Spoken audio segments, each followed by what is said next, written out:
Amidst the sprawling reaches of the Roman Empire, during the reign of Emperor Trajan, lived Lucius Marcellus, a young but seasoned tribune known for his astuteness in matters both political and military. The year was 115 AD, and the empire was at the zenith of its territorial expansion, but with great size came great challenges.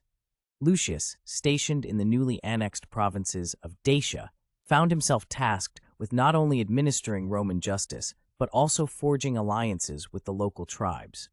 His prime objective was to integrate them into the empire's vast framework, seamlessly blending customs and loyalties to ensure the stability of Roman rule. In the early months of his governance, Lucius organized assemblies where he would meet with leaders of various Dacian tribes.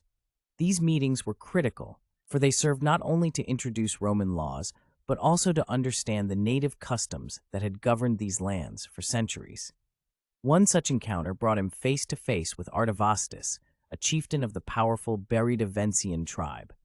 Unlike other tribal leaders who either feared or resented the Roman presence, Artavasdes was a man of foresight, seeing the integration as an opportunity for his people to flourish under the protection and prosperity of the Roman eagle. As spring gave way to summer, Lucius and Artavasdes grew to respect each other's wisdom and courage. Together, they navigated delicate issues such as land disputes, taxation, and the military conscription of Dacians into the Roman legions.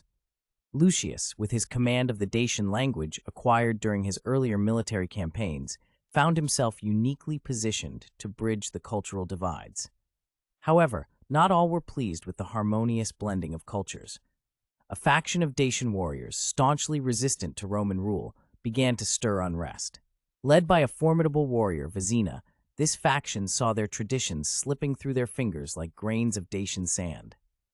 As the whispers of rebellion turned into shouts of defiance, Lucius faced his sternest test yet. The peaceful negotiations that had marked his tenure were now overshadowed by the clash of sword and shield.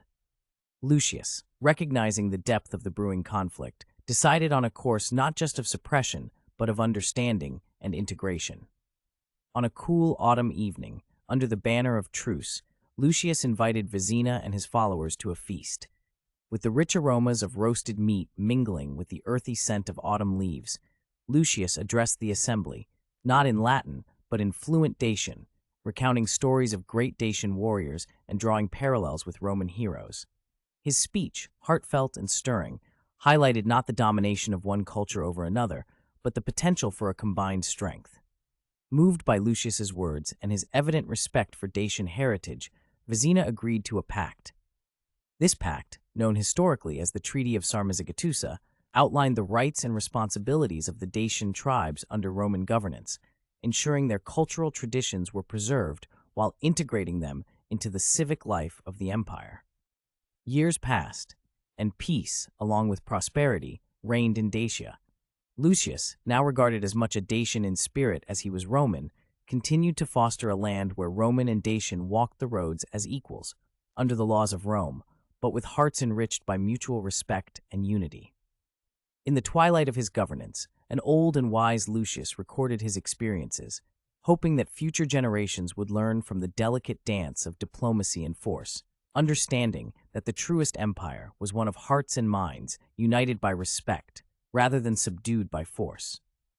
Thus the winds of the empire, once carrying the banners of conquest, now whispered tales of unity and peace, ever reminding us that the greatest strength lies in the wisdom to listen, to blend, and to respect.